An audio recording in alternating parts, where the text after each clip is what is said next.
So we are presented with a 19-minute long video to answer a very simple question.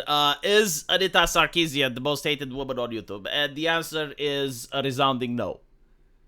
Now, if the title of the video would be, is she the most irrelevant person on YouTube? Then the answer would be yes, because when you look at her channel, she's barely getting any views. And no one is interested. She tried even streaming on BitChute. No one cares about what she has to say anymore. But the video itself apparently delves into research. And that the truth is complicated. So after countless of hours of research, Jesus Christ, made a 90-minute video with the finding. I will save you the 90 minutes, and I can summarize it in 8. To blame Anita Sarkeesian for the situation that the video game industry is in it now is like trying to blame Greta Thunberg for environmentalism. It would be like suggesting, well, if Greta Thunberg wouldn't have become popular, then we wouldn't have green parties winning the elections in the European Union. We wouldn't have the Green New Deal in the United States. That is ridiculous. Greta Thunberg, just like Anita Sarkeesian, were the figureheads of certain movements. And there were a lot of money invested into them by the actual people that are responsible for the change in culture. So even if it wasn't Anita Sarkeesian, it would have been someone else. They would have chosen a different lady in order to fulfill the role. And when you're saying that she was the most hated on YouTube, the PR team behind her were doing their best in order to make her as antagonistic as possible, in order to make it so that people are infuriated when they see her. Because that was the whole point. It was like, look at the level of harassment she is getting. We need trusted safety councils. We need all gaming companies to start hiring our consultants.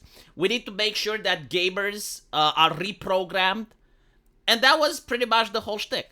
That was it. It was to get the grifters into the entertainment industry, to get people that do not know anything about creating games. They do not know anything about storytelling. They do not know anything about gameplay or character design. But it was to get those people in leadership positions, making a lot of money while doing so, and being placed on top of the actual talent. So, her being antagonistic was the whole point.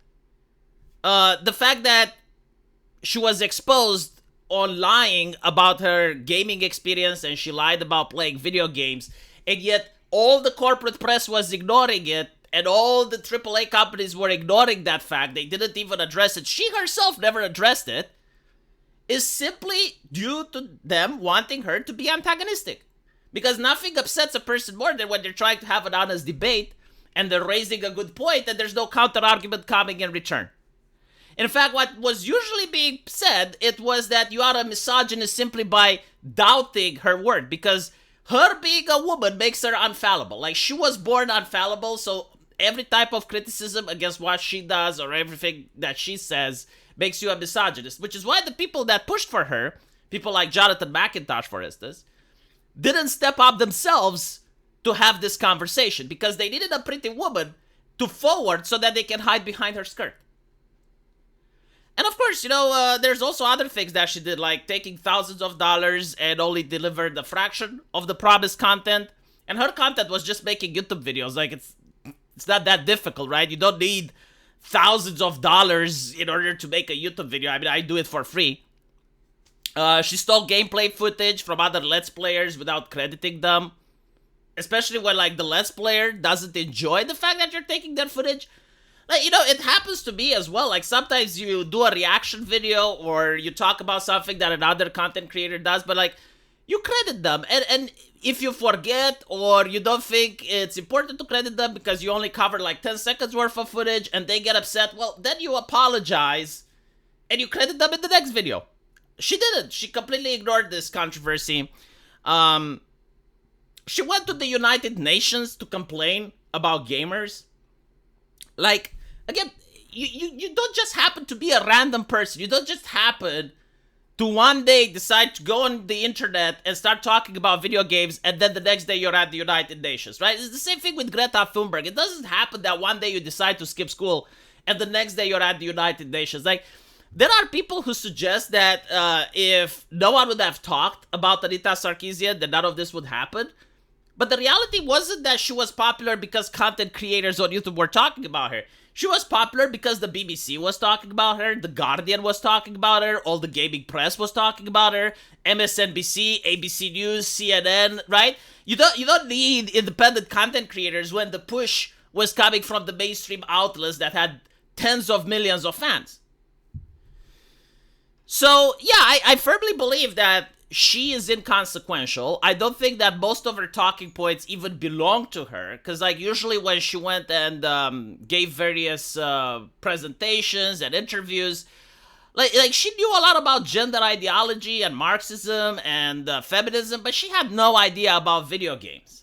In fact, this is why she actually stopped being relevant, because she appeared at a time when if you are a gamer, you are radioactive to pussy. Like, if you went to high school and you said that you're playing video games, other women would look at you the wrong way and they would be like, well, why don't you grow up? Games are for children. Why are you playing games, right? And here you have, like, this beautiful woman. And she was beautiful for many Sims at the time. OnlyFans didn't exist. You didn't have, like, Twitch streamers or anything. So you have a woman that's interested in video games. At the time, that was actually novel. And she's basically saying that the reason other women aren't interested in video games is because of the misogyny. And, of course, that wasn't true. That was just her opinion. But people believe that she is a speaker for all women everywhere, and she is also honest. So what ends up happening is that a lot of simps who didn't have access to OnlyFans back then go and simp for her, start donating money to her, and start pushing her agenda on various forums. And she lost relevance once the OnlyFans girls came up and the Twitch streamers came up, and now you had other girls that are playing video games, but they're not toxic, they're not being antagonistic, they're not trying to upset people. So she's losing fans. And she never wanted to pick up a controller and actually learn the video game. Like, this is where her failure was at, because she could still make a lot of money had she picked up a video game. Any video game, it doesn't really matter. Like, as long as she picked up Mario or something and she just played it. I mean, a 5-year-old can play Mario, right? It's not that fucking difficult. But if she had learned the skill, I think she could have made a lot more money than she did. Because the moment that the press dropped her, she was unable to keep making videos in order to make money off of it. I don't know what she's doing now. I don't know what job she has. But, like, no one wants to watch her content. And, you know, to see a person that manages to gather around $1 million in a year in donations and then just falling into irrelevancy is really bizarre. It shows the lack of talent. It shows the lack of being able to read the room. Because again, like, that was the whole thing. You know, people watched her because she's a girl and she claims to play video games, but she never actually plays video games. And a lot of people were like, no, she does play video games, but she doesn't have to prove it to you, bigot. And simply by asking is like asking Jesus Christ to perform miracles. Like, why do you not have faith? Why do you disbelieve, right? So the moment you have actual girls coming up and they're actually playing video games, then people change their mind. At the moment you had other women coming up and playing video games on Twitch and on other platforms, that's when Anita became irrelevant. So in a way, a lot of people hate the EGirls, you know, they hate the E-thoughts as they call them. But I think they were a necessary evil. Because with their existence, you have activists being depowered. They cannot pull the Anita Sarkeesian thing anymore.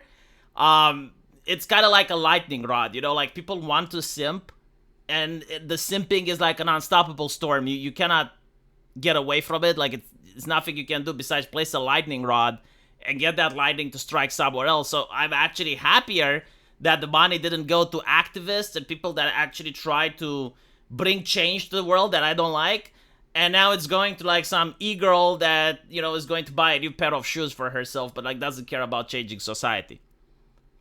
And by the way, another thing that's funny, I remember, again, when some girls started, quote-unquote, playing video games, there were a couple in the beginning, Ultron Echo, I believe her name was, and there were a couple of other Twitch streamers, and it turns out that they were faking their content. Like, just so you can understand how much women disliked video games and found them to be cringe and immature, that they actually had to fake their content. In other words, either someone else was playing while they were pretending, or the images were pre-recorded.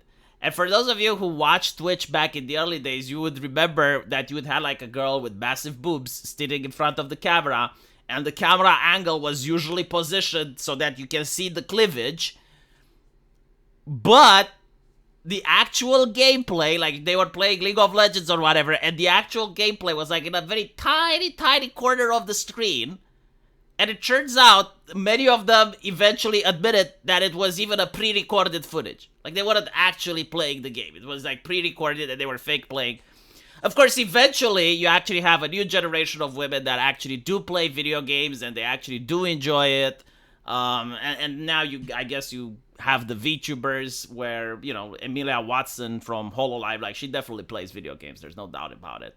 And Gargura plays rhythm games, and it's, you know, now it's normal to see women playing video games, but back then they weren't. And they were suggesting that the reason they weren't is because of misogyny. As if you can't play a single-player game by yourself, as if you need a community in order to do it. Or even if you do play a video game, like I'm playing Dota, and because the other players are toxic, if I really enjoy Dota, if I really like doing it, I will give up just because Skullfuck47 said some mean words to me. Like, come on, get the fuck out. Let me know what you guys think. And as usual, I will see you in the comment section. Take care.